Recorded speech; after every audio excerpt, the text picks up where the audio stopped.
This is Deb Donig with Technically Human, a podcast about ethics and technology, where I ask what it means to be human in the age of tech. Each week, I interview industry leaders, thinkers, writers, and technologists, and I ask them about how they understand the relationship between humans and the technologies we create. We discuss how we can build a better vision for technology, one that represents the best of our human values. Hi, Technically Human listeners. Welcome back to another episode of the show. Today, I'm sitting down with Dr. Alva Noë.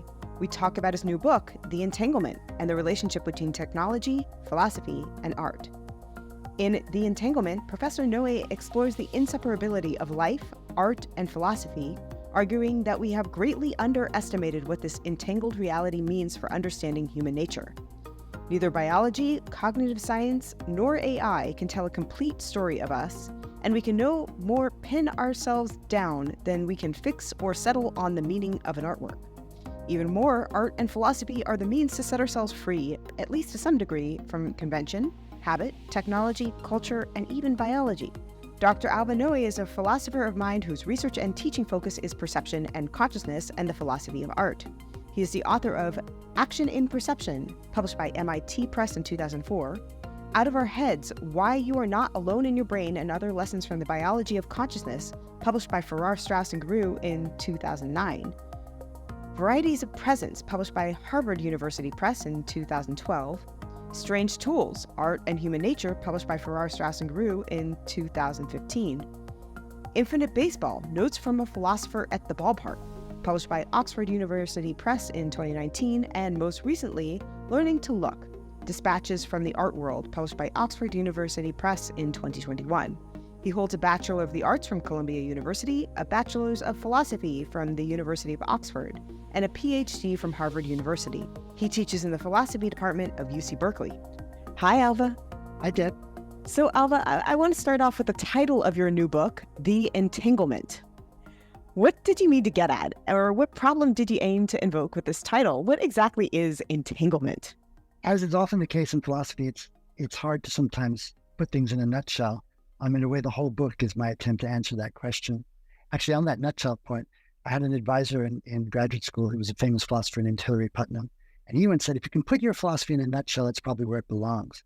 So I don't particularly aspire to the nutshell version of what the book is about. But in a way, the kind of core problem that I get started with right at the very start on page 1 is the idea that art and also what I call aesthetic experience, and in the book I try to explain how I'm understanding the aesthetic, but roughly that art and aesthetic experience and life are entangled, meaning that you can't really study one in isolation of the other, that each of them shape each other, and that through historical time, human life becomes a kind of phenomenon that isn't separable from art.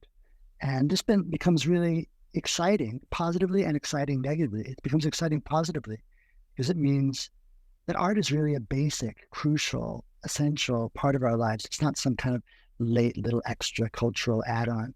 Negatively, it has an important upshot too, which is that a certain kind of attempt to reduce us to the purely biological, separate from the cultural, is, I think, unlikely to be successful, which is, I think, why, although we've made such extraordinary project in the so-called cognitive sciences, there's still such a sense that we're at the beginning, that we're always trying to get that project off the ground.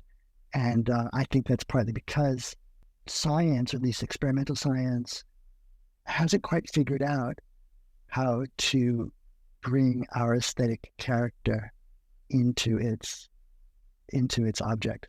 Yeah, this is something that's been very interesting for me to think about, and we'll get into why this matters for the intersection of ethics, aesthetics, and technology in a little bit.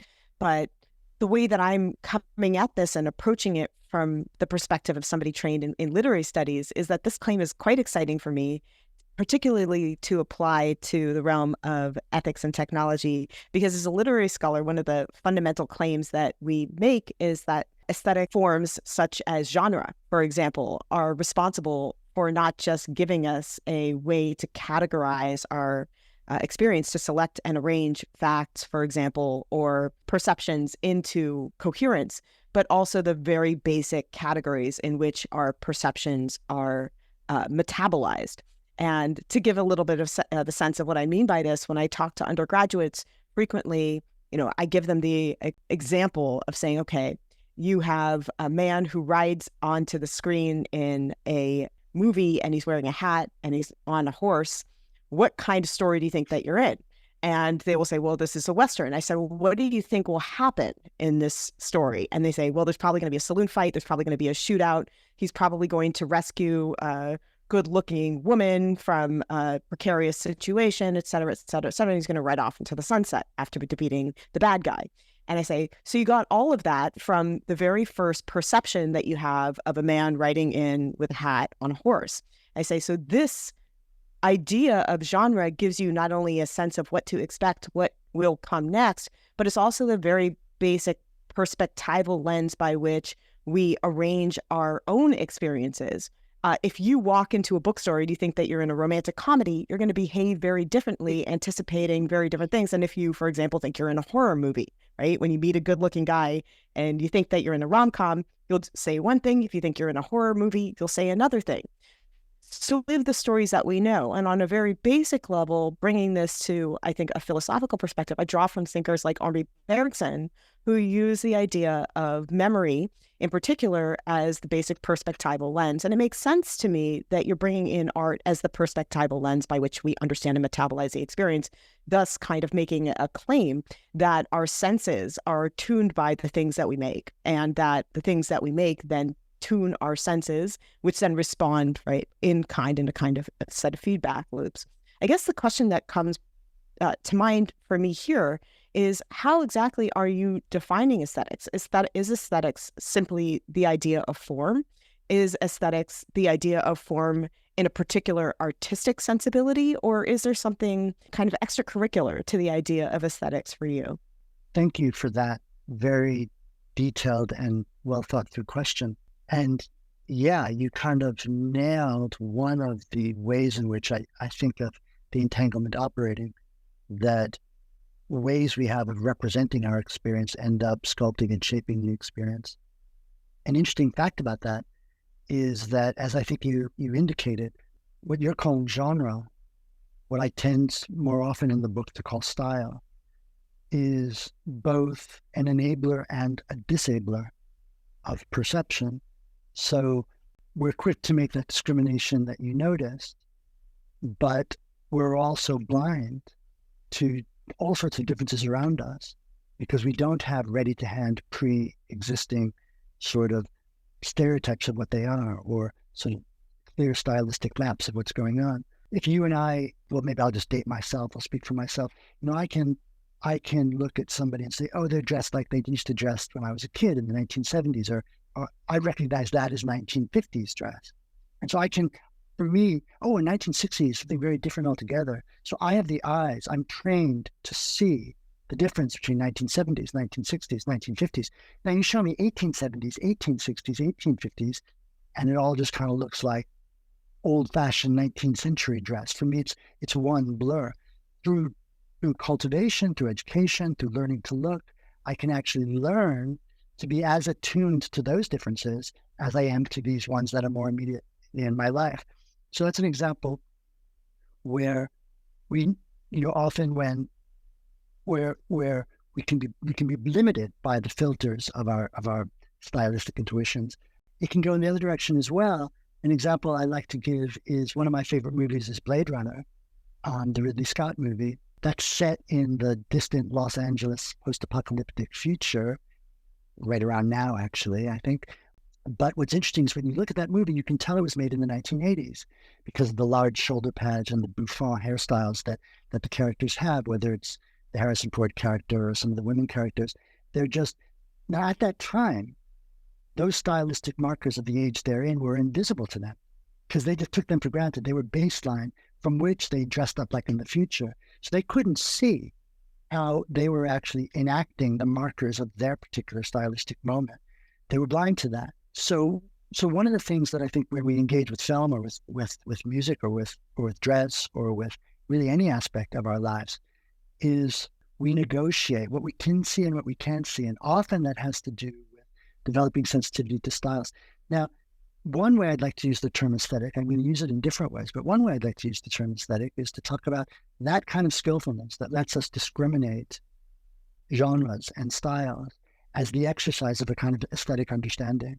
And that kind of notion of the aesthetic understanding might seem to be in contrast with, say, the kind of judgments that we make, when we divide species into different species, or when we divide geographical regions of the world into different geographical regions, or when we think about what philosophers call natural kinds, the difference between gold and mercury. The difference between gold and mercury is a natural thing inhering in the different kinds of atoms out of which these elements are made. And I think often when we study the human in the social sciences, we think we want to be looking for what are the natural kinds in the human domain: perception, memory, consciousness, love, marriage, sex, all these terms. But in fact, I think often the differences between these different ideas are more like differences in genre or differences in style than they are differences in natural kind. So one of the roles that style and aesthetic plays in my book is arguing that when we turn to study something like human perception and what seeing is, for example, that we have lots of different ways of doing this thing called seeing that conform to different styles that happen against the background of different cultural practices and technological devices. And to keep track of them, to sort them, to understand them, to appreciate their similarities and their differences requires the same kind of intelligence that is required when we say of a Neil Young song that it's classic rock, or when we say of, a David Byrne song that it's new wave. In other words, it's the exercise of stylistic understanding. Now, if I may go further and add another piece, there's another way in the book in which I use the notion of the aesthetic. And this is kind of, I think, both a really fruitful, a really kind of rich, and also kind of novel way of using the term aesthetic. So I realize that not all the readers of the book will immediately understand the term the way I use it, so I explain it. A lot of times when people talk about aesthetic, they are talking about form, or they're talking about beauty, or they're talking about, especially in relation to the arts, whether something is original or whether it is important or significant, as opposed to just being trite or kitsch or imitation or unoriginal or ugly.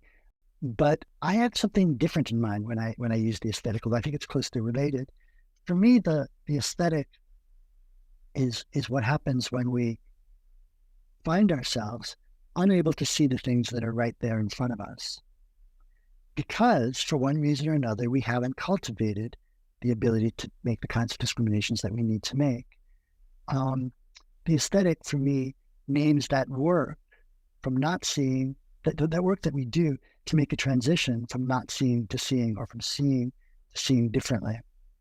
Often we make that work by paying attention, by focusing, by talking, by responding and sharing our responses with others and trying to find the words to describe what we see. And in describing what we see, we come to see what we see differently. We change our experience in reflecting on it in a certain way. One classic place in our lives where we do that is with art. You go and you look at the picture and, oh yeah, it's a picture of this, end of story.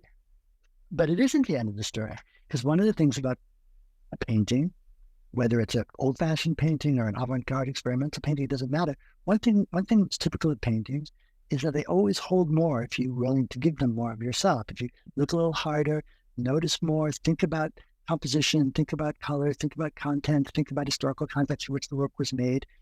This flat, two-dimensional, nothing hidden piece of work all of a sudden can start to exhibit structure and exhibit a kind of fascinatingness for us. We turn it on through our attention, through our interest, through our engagement. It's like we make the art happen. So I'm really interested in what goes on there, what kind of discoveries that is, because it's a kind of discovery that happens in the absence of discovery. The painting's not changing. So we're not doing chemistry. We're not actually like doing chemical analysis of the surface of the canvas. We're coming to see it differently by attending to it in a certain kind of way. And I think in a way, art is a place where we investigate the aesthetic. In art, we curate opportunities not to be able to see so that we can make the changes to ourselves so that we can see. And this is the crucial bit, it's not unique to art. Art is just, if you like, a safe zone in which we do that. All perceptual consciousness is about achieving access to a world that is always beyond us, always resisting us, always contains more. And this brings us right away, starts to bring us very closely to ethical and even political questions. Yeah. And if I can bring this also to the technological questions that are at the focus of the show, I can, for example, think of something like the vocabulary provided by photography, right? This is a technology that gives us a lens or an aperture of way of thinking about, seeing, and then representing the world. And it not only gives us the aperture by providing the piece of art, it also gives us a vocabulary to express an idea that could not otherwise even potentially not just be expressed, but comprehended. So for example, now, 150 years later, I say I have a photographic memory. And what do I mean when I say I have a photographic memory? Well, I mean something along the lines of I understand and have retained a copy of what I saw in some perfect, unadulterated form. So the idea of having a photographic memory, in a sense, comes into being as a perspectival form of consciousness after the creation of that technology. And I think about how frequently these technologies provide us with that vocabulary, which is not just a vocabulary, but an actual new perspectival lens. So for example, I might say not just that I have a photographic memory, I might say that I don't have the bandwidth to do my work today, right? Or I might say that my feeling in this conversation is electrifying, right? How would I have expressed that feeling? Would I have even known what that feeling was before the advent of electricity? Would I have known what it felt like to be at my wit's end before we had the term bandwidth? In a sense, the term actually changes how we can think about and metabolize that experience. I had a wonderful experience a couple of years ago, wonderful and terrifying, with a student who encountered a presentation that I brought in to the class of Holocaust survivor holograms. And these holograms were, in a sense, there to reiterate as a kind of AI the experience of Holocaust survivors and respond in dialogue to interlocutors who were asking them those questions. And the technology failed.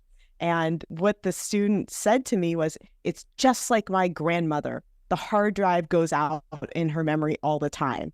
And I thought, how interesting that we're conceptualizing our own mind now in terms of the technologies that have been introduced to us. So in a sense, these technologies are reshaping our experiences, providing us a vocabulary that performs this work of delivering an aperture to the world and redescribing ourselves to ourselves, perhaps even giving us a new understanding of our own embodiment, of our own minds, of our own perceptions, of our own interactions, or of our own activities. And so I'm wondering how you think about the ways in which technologies have actually intervened into our way of perceiving the world, perceiving ourselves, and given us, through this new vocabulary or this new aesthetic experience, a new understanding of what it means to be human or engage in our terrestrial world. That's another really, really beautiful question. Just to stick with the perceptual case for a moment, I think of, and this is part of a body of work I've done now for 30 years, both in collaboration with other philosophers and with cognitive scientists. I'm very interested in the way in which perception itself, seeing, tasting, smelling, hearing, is a whole body activity. The way in which it's an activity of achieving contact with features of the environment, drawing on bodily skills as well as cognitive skills. And one of the things that technologies do, and this is something that's been really well understood long before people started talking about the extended mind. This was something that 20th century philosophers like Merleau-Ponty and Edmund Husserl and actually Wittgenstein, all at different places in their writing in the middle of the 20th century, thought about, namely the way in which tools or implements can scaffold those capacities that we have to let us do them in new and different ways. So that there's a sense in which when I'm calculating with my pencil on the paper. So the paper and the pencil are part of this repertoire that I can do. I can calculate less well without that paper and pencil. It's an extension, it's an expansion of me.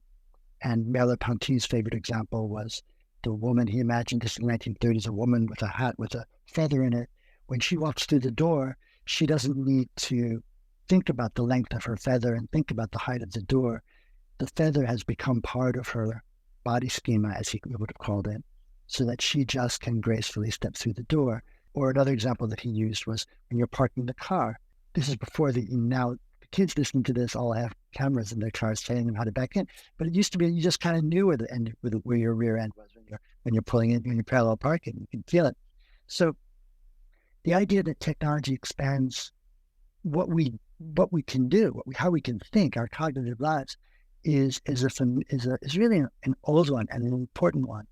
And I think that it does it in other ways. You gave examples of other ways in which it can do this.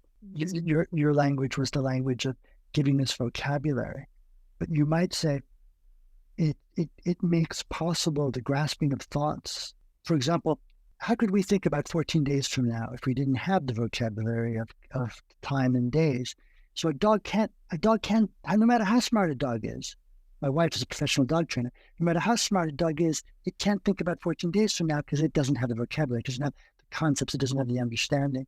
And language, in a way, is a technology, as is graphical technologies like picture making. These are technologies that let us think about new things and think about, exactly as you put it, ourselves and our lives in new ways.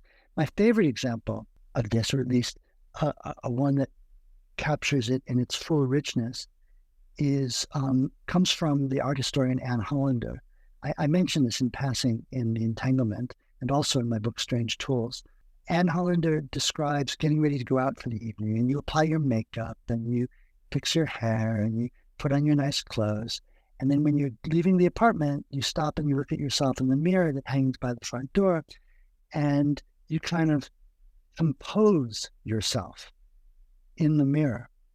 You position your body in the frame and look at yourself, not as others would look at you, but as others would look at a picture of you. She calls it a provisional self-portrait. She wrote this long before anybody had ever thought of the selfie. So she wrote this in the 70s. So you make a provisional self-portrait in the mirror, and you see yourself as others would see you in a picture. And she says there's a beautiful quote from the book, which I think I remember by heart. It's, "The picture provides the standard by which the direct awareness is assessed." So here, the background fluency that you and I have with pictures is what lets it possible for us to have that kind of perceptual experience. Now, there isn't only one thing which is a picture. There's different kinds of pictures in our tens of thousands of year old history of picture making. So there's many different kinds of pictures, and there's many different kinds of ways in which we can use pictures to scaffold, to remake, to reorganize our perceptual lives. And a lot of that, which we do when we do it through training, we do it through education, and it's second nature to us. It's habitual to us to live our own experience, to use your term, through those lenses. But that's not what I'm talking about by entanglement in my book. I'm interested in what happens when we resist those habits, when we refuse just to do it the way we do it without second thought. I'm interested in what happens when as an artist, we're interested in seeing in a new way, or becoming reflective about what it is that we're doing when we're seeing at all. And then now we're sort of interrogating, and we're pulling back on habit, we're pulling back on technology, and we're reorganizing ourselves in the face of the ways in which we've been, I think, through culture, which includes technology, organized. Yeah, I wanted to actually bring up exactly this point, because if I'm understanding the book correctly, makes an important categorical claim about the difference between technology and art. And that is that technologies and tools more broadly impose new habits and require those habits, and that technologies organize us. On the other hand, meanwhile, art, it seems in your book, does exactly what you just described, uses those very tools to disrupt the organization and the habits and the ingrained kinds of qualifiers that we depend upon. Can you explain and elaborate a little bit on this claim? How does this idea of tools and technologies as organizing us on the one hand, and art as disrupting that organization, help us understand the distinction and also the entanglements of art and technology. Right. Yeah. Now we're coming really to the very core of the book, and to this twist on the way these ideas are often understood that I'm trying to offer. Because the idea that technology extends us, the idea that there's an entanglement of culture and technology, that is an old idea. I just pointed out that these so-called phenomenological philosophers of the middle of the last century were steeped in this way of thinking. But of course, in our time, more recently, the late, great Daniel Dennett made a lot of the way in which, evolution takes you so far in understanding the emergence of the mind. And then you have to imagine that there's a sort of a third kind of evolutionary process, which is the evolution of memes and culture and technologies that let us see how our animal substrates are transformed into the kinds of minds that we now live with. And this is actually quite common in anthropological circles, to think that the human being is a technological animal in this way.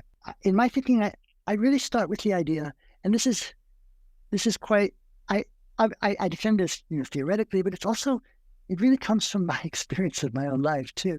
I mean, I think we just wake up and we find ourselves organized.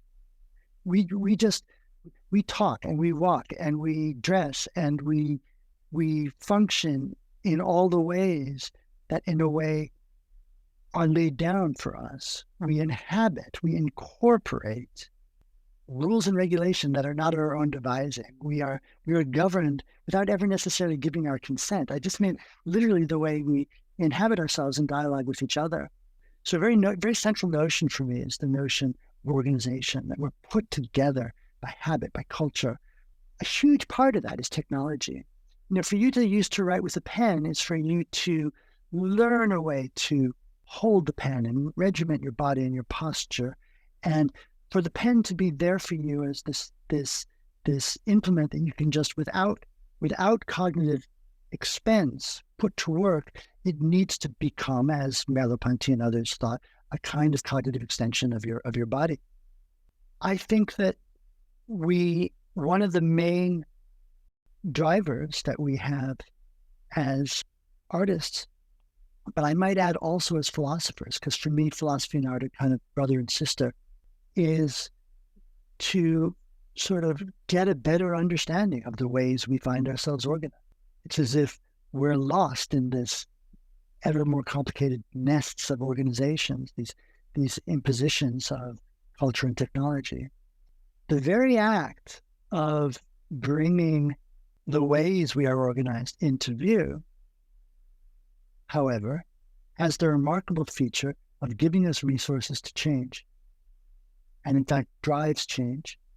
So here's just a kind of very simple kind of example. You dance at home with your friends, you go to a club and you dance in a really intense way, or maybe you have a kid and you dance with your kid in a playful way. You're doing that spontaneously. You're doing that freely. But you're also doing it as someone whose very body has been made and remade by cultural ideas about what dancing is and what it looks like and how it's supposed to be. Even a young child is super savvy about how you're supposed to look when you're dancing. What kinds of movements are dance-shirley and what kinds of movements are not dance-shirley. Now, of course, artists play with that. They try to mess that up. Like Emma Stone in Poor Things, when she's dancing, and she's dancing as a person who doesn't have the cultural background to be a dancer. So it looks funny in a way. But of course, the artist, Emma Stone, is a dancer who's made very careful choices about how to do that in collaboration with choreographers, I'm sure. But the thought is that when you dance, you are both doing something free and doing something and spontaneous and unmediated by conscious choice, and at the same time, something which is only made available to you through your participation in an art world. So that then you go and see an artist dancing, and that person gives you a new image to shape what dancing looks like for you, that lets you dance in new ways going forward. So in this way, dance is a natural anthropological phenomenon and dance is an art phenomenon get entangled with each other over time, and you get this history of dance. this history of different ways of that dancing expresses itself in human life. I'd love to hear you extend a little bit of these comments to talking about the frame of reference of the technological age that we are currently in, because I think that your point about how dancers take the free form of movement and then shape it in very practiced ways, and the way that that then form of practice movement then makes its way back into the culture represents this feedback loop, or this self-referential kind of growth spurt, right, in the culture. But it seems to me that we're participating in an age that maybe tightens up that feedback loop a little bit more severely. So, for example, I think about the TikTok dance, where there's a TikTok dance. It probably contains a bunch of pre-existing cultural reference points, and then a million or 2 million people see that TikTok dance, reproduce as tightly as they can that TikTok dance in a self-referential way, in a way that maybe is a spin-off on or a commentary on that previous TikTok loop. And so what we have is this kind of very tight spiral of, I guess, self-referentiality.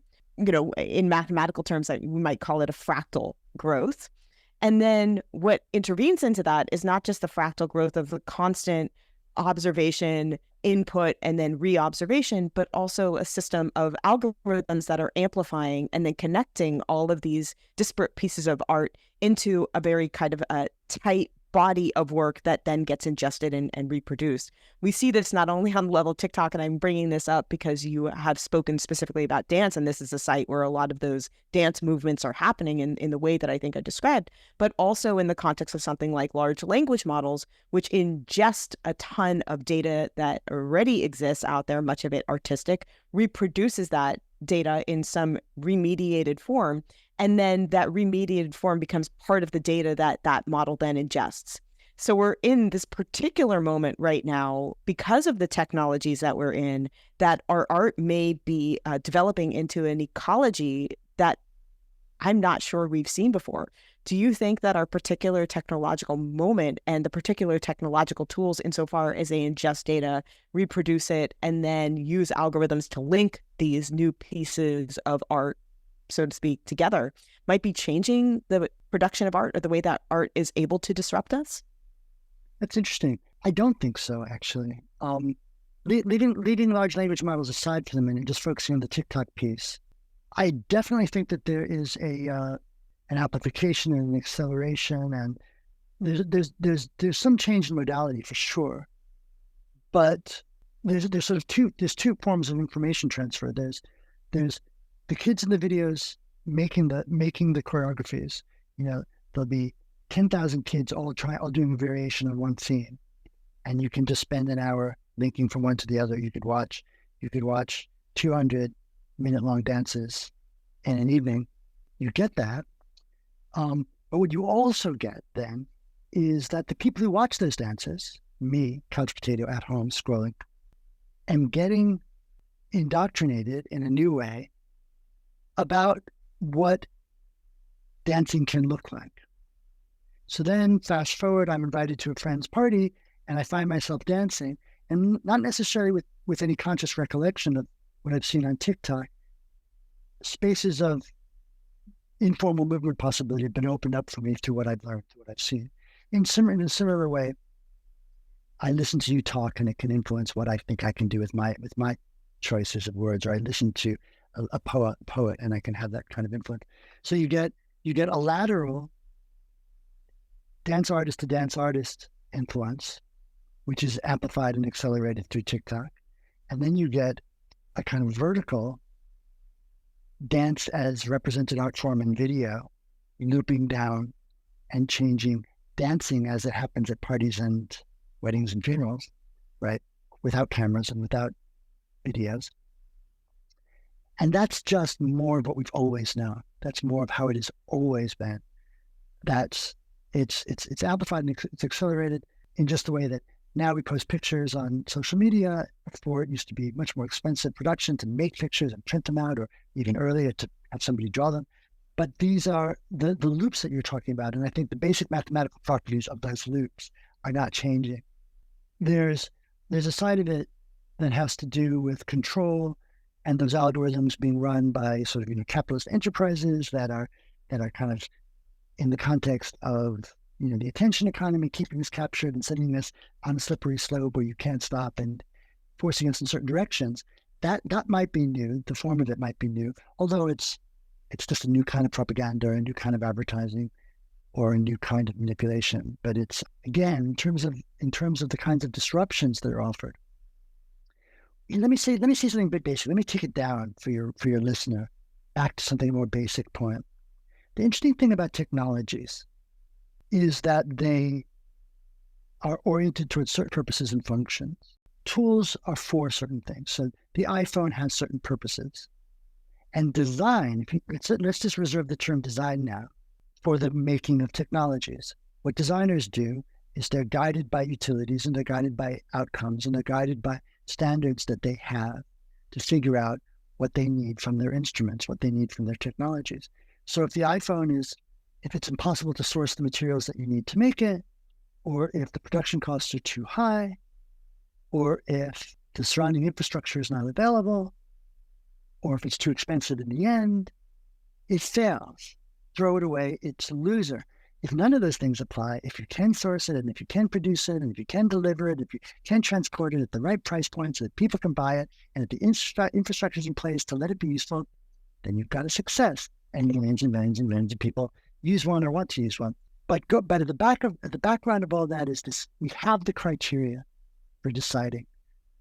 I differentiate design and technology from art in just that respect, that when it comes to art, where the real work is happening is with the criteria. In art, you can never quite take for granted what would be the measure of success. What is the point? What is the purpose? Every artist and every period and every time is constantly experimenting with that. Every kid knows that that's not dance, but every choreographer knows that the fact that that's not dance is something he or she can work with to create a new form of dance art, which is what they do. If you see avant-garde dance doesn't look like dance. It doesn't look like dancing. It's experiments. It takes dancing as its raw materials and makes art out of it. And with the artwork, you can simply never say, you can never take for granted a measure of its utility, a measure of its success. And this is why I think art has the potential to be much more transformative. Because what art does is take us where it finds us and disrupts that, forces us to reorganize in the face of it. Technology works with us. It satisfies our affordances. It panders to our needs. It serves us. It extends us. It's comfortable for us. I mean, not to everybody. Grandma has a harder time than Junior, but the completely different forms of life, completely different moments of existence. And the beautiful thing is they look exactly alike. Materially, you can't differentiate art from technology. They're stuff people make. But the meaning of art and technology is radically different. The one is an enslaver, the other is a liberator. That's an extreme way of putting it. That is very close to a quote that I have you on the record with for your book. I'm quoting you here. Art is an ecstatic undertaking with an emancipatory goal. Technology enslaves us. Art makes us free. I want to ask you about the stakes of that point in terms of how we should view art and technology and the political and cultural stakes of that in particular. But I guess before I do that, I did want to ask you to clarify whether you're talking about maybe a particular kind of art. I ask this because I consulted in film and television in Hollywood for many years. And I must tell you that looking at the end goal and the consequences and the financial stakes of a piece of art are not separate from the actual production of that art. Now, I view art in particular, and what I look for in a piece of art is art that challenges me, art that changes the aperture or the structure lens through which I see the world.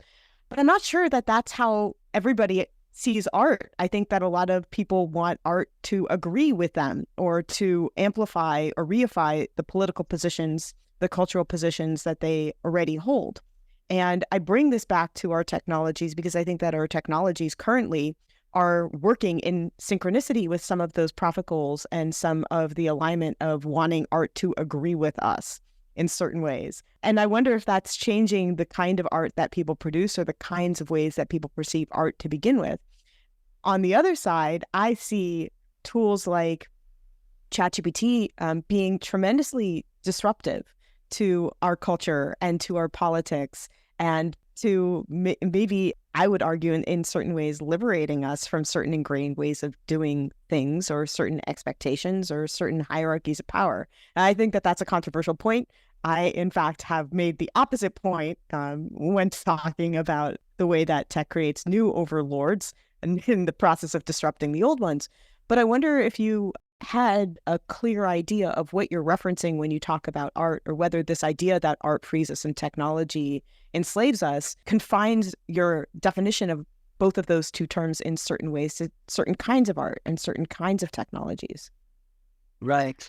Again, I want to just compliment you on such a brilliant and insightful and suggestive question, genuinely creative question. And there's many, many pieces to it. A few just preliminaries. When I say that art disrupts and liberates and technology organizes and enslaves, I don't mean that this is necessarily the intentions of the designers or the artists. It might be that the designer has revolutionary aim to put a car in every garage and change the universe, or put a computer on every desktop and change the universe. That there could be revolutionary aspirations behind technology. Similarly, I think a lot of artists might not really make art for any reason, or maybe they make it, they want to sell it, they want to please people, they want to be liked, they want to be loved, whatever the reasons. And certainly in the space of mass market art, I have friends who work in television as well. You can't separate their evaluations about the bottom line and the viewership that they hope to receive or expect to receive from every decision they're making. Every decision they're making is made in that space. So in a way, my question is not about the causal history, the psychological history of these practices, but rather what the sources of their characteristic and distinctive value are. And art is not valuable because it's so useful, right? This is why in a time that's dominated, as our time is now, by technological fetishism and sort of STEM fascination, it's art programs and philosophy programs, humanities programs that are getting cut. Because people use the measure of STEM to evaluate the value of art, and it doesn't translate. By that measure, this has no value. And I think this is really goes to the very heart of the crisis of our time, which is that and the crisis of our time for the last 100 years. Husserl wrote about this in The Crisis of European Sciences in 1938. We're so captivated by the models of the kind of positive knowledge that are produced by the sciences that we find it difficult to appreciate the uniquely and distinctive value of those forms of research that do not yield positive knowledge, but precisely yield a kind of understanding that's born of appreciating the fact that some issues are not decidable, like it's not resolvable. Anyway, so I think that there's really a big difference between art and science, even if this has nothing to do with the economies of these undertakings. An interesting fact is that Jeff Koons, I don't know if you know his work, but Jeff Koons is an artist exactly the same age as Steve Jobs. And they both made shiny plastic, metal, wildly sellable, creative objects. They do really different things in the world. They have really different sources of meaning and importance. So that's one piece. Let me just offer one further thought as an attempt to answer your question. I don't think it's art because the person who makes it calls himself an artist. I don't think it's art because it's made using the methods of art. So, for example, I think a lot of pornography is not art. I just don't think it's art. Although it's film, it's actors, maybe it's SAG-AFTRA, I don't know. Maybe it's unionized, maybe they think of themselves as artists. A lot of it isn't. And the reason it isn't is that it has a technological objective. It's just trying to turn people on or get them off or whatever, however you you articulate that. It's only art. If pornography is art, it's going to be useless for those purposes. It's going to be a turn off rather than a turn on. I say that just because you can't tell by looking at the material stuff whether it's art or not. Now, similarly, a lot of television is made for the dollar, but the people who make it end up playing in masterful ways with the history of storytelling and with responding to other televisual genres. Just to give two examples that have been on my mind lately, I think Young Sheldon is an amazingly brilliant television show that completely just remade what we think of as a sitcom. The kinds of characters that are focal, the kinds of problems that they face, the class issues, the gender issues, the knowledge issues they're just new. And it's brilliantly funny because, in part, because of the way it's commenting on other forms of television, but also because of the way it reflects other forms of life. So for all I know, all they care about is making the next billion, but they're doing something, I think, transformative in doing it. And here's another example. I started watching something on Netflix, which I'd never even heard anybody else talk about, but there's very famous names involved with it. So it must have at one point been on somebody's radar as a significant show. Oh, it's not on Netflix, it's on Paramount. And in fact, it doesn't even have advertisements, which suggests that they think that nobody cares about it. It's even worse, making people watch advertisements to watch it. Because most of the shows that you watch streaming on Paramount, you have to watch the ads, not the show. It's called Under the Dome. Have you ever heard of it? No, I have not. Yeah, it's fantastic. And it's actually based on a Stephen King story, and it's executive produced by Steven Spielberg. It's a serious thing. Anyway, the thing which is extraordinary about it is it's a show, like what you said before about, when you see the man on the horse with the hat, it's a Western. This show is just continuously defying your genre expectations of what it is. Like, it's like, oh, it's a horror show. Oh, it's a science fiction show. Oh, it's a love story. Oh, it's just, oh, the good guy. Oh, that's the good guy. Oh, that's the bad guy. Oh, that's the good guy and the bad guy. Oh, they're what's good and what's bad anyway. Boom. It's like all of a sudden it turns the guy you think is the baddie into, is he bad? What is it to be bad? It's an incredibly rich program. Totally binge worthy. I'm giving you a little 2 thumbs up for this program. So what I'm trying to say is that I think art, when it is valuable, and technology, when it is valuable, capitalizes on us, or focuses us, or puts us to work, or trains us up. And it's just very different and connected. By the way, they're entangled, these things, because every artist is also a technologist, and every technologist is just growing up in a world in which there's art. So that there's a way in which, in any one individual object, you might have both things. But the conceptual differences are very important. Right.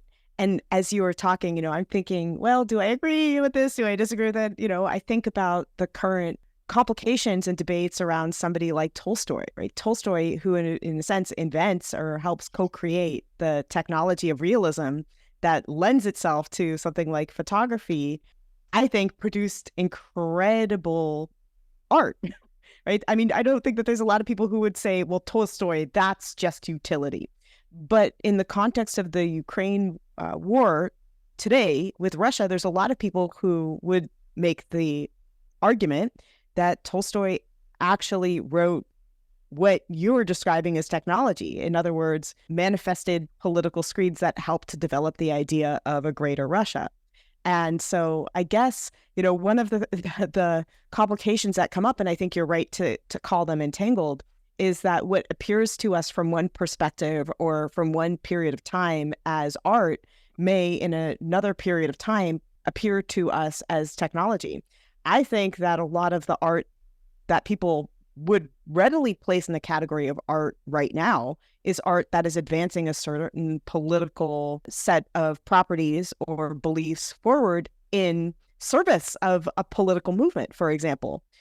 So I'm not sure that we can make that category of what you're trying to define as art as separate from technology as distinct. And certainly if they are distinct in our period of time, or if you see them as distinct in this period of time, it certainly, I think, bears reason to suggest that from a different perspective with the advance of time or from a particular point in a change in the environment or atmosphere, those categories might change or shift? Or am I off base here in saying that, well, actually Tolstoy might be considered from a certain vantage point a technological enterprise? Yeah, I think that so long as we hold on to the clarity of the distinction between technology, propaganda, advertising on the one hand, and art on the other, we can appreciate that there's a lot of messy interaction between them. So, Leni Riefenstahl, the great documentarian of the Nazi Party, is credited as an important experimental filmmaker. The great, probably one of the very greatest philosophers of the 20th century, Martin Heidegger, was an explicit, avowed Nazi, some of whose fascist ideas might have been furthered by his philosophical ideas.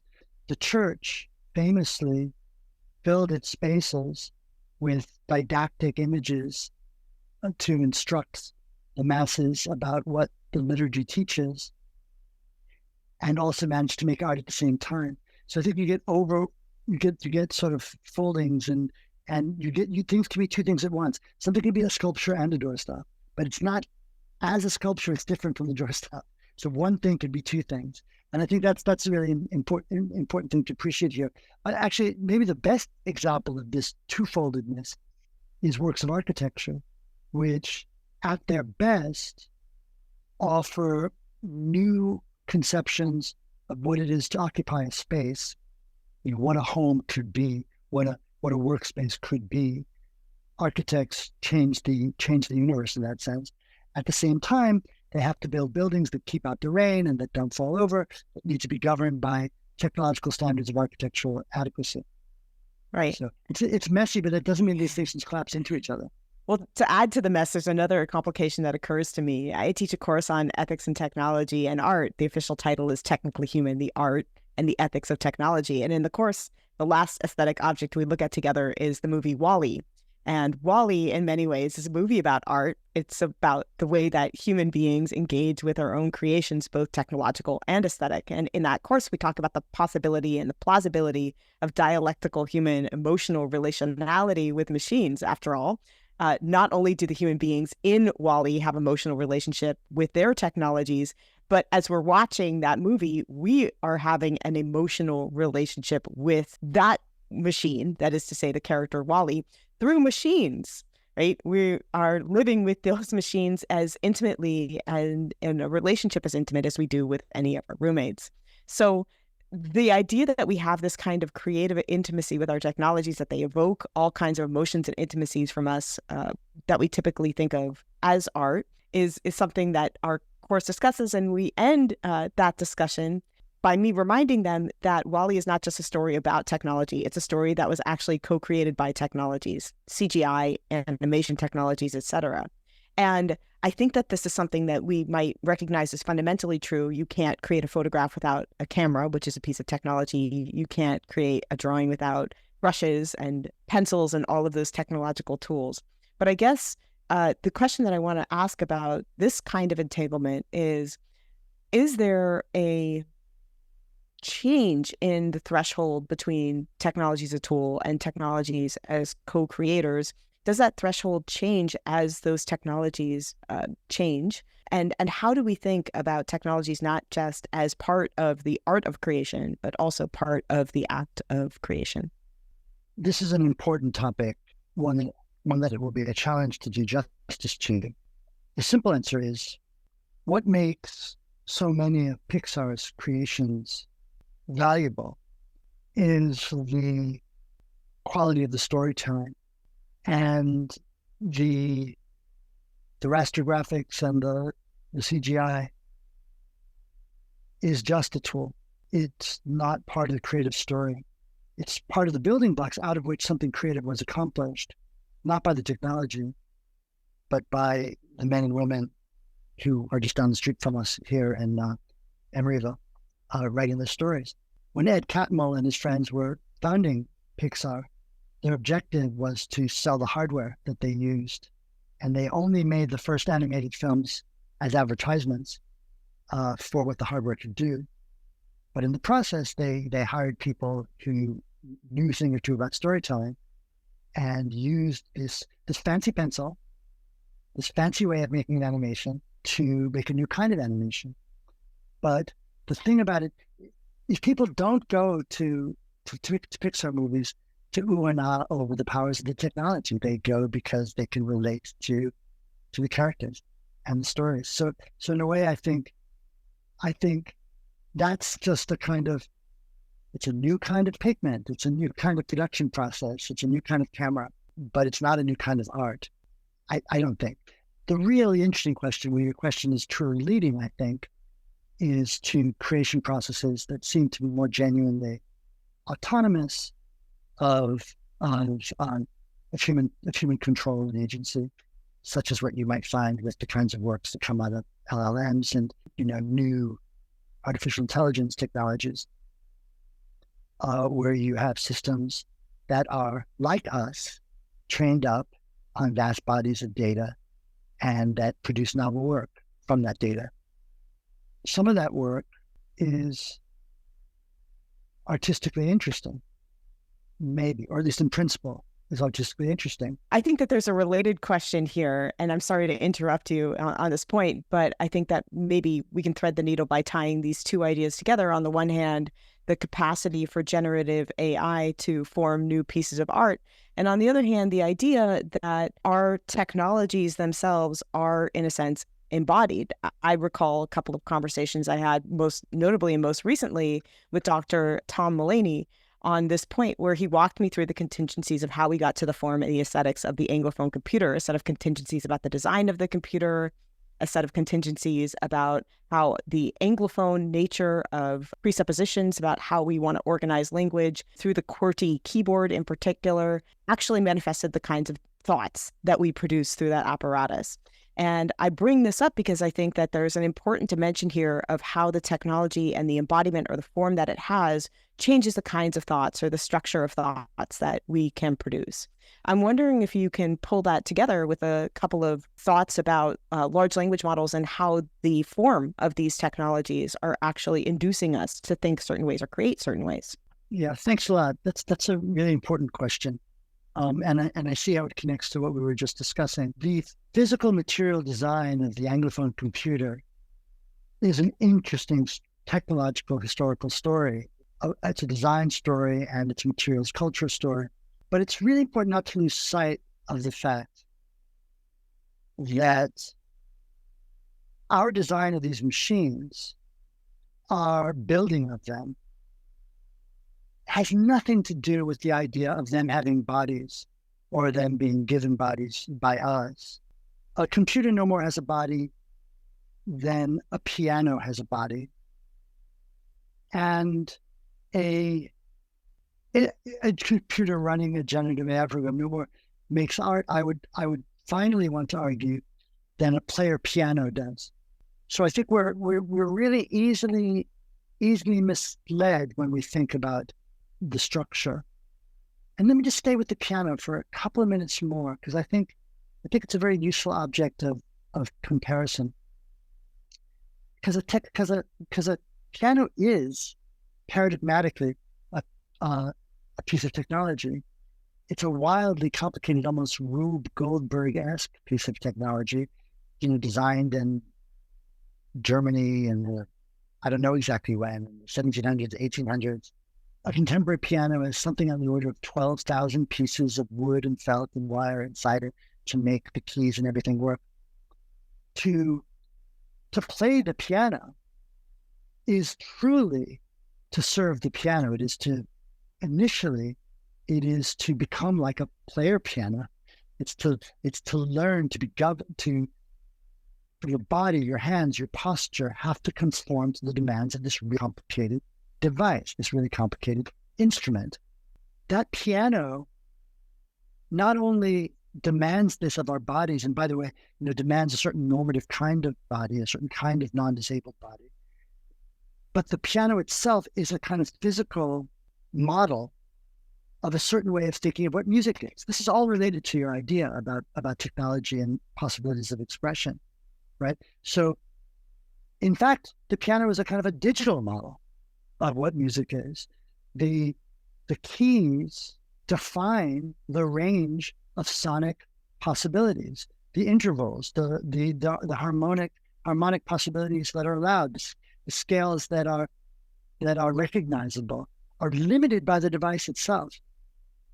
So I think that you can think of this as there's one sense in which the piano represents, in a very pure form, what I kind of think of as the downward organizing, controlling era of technology.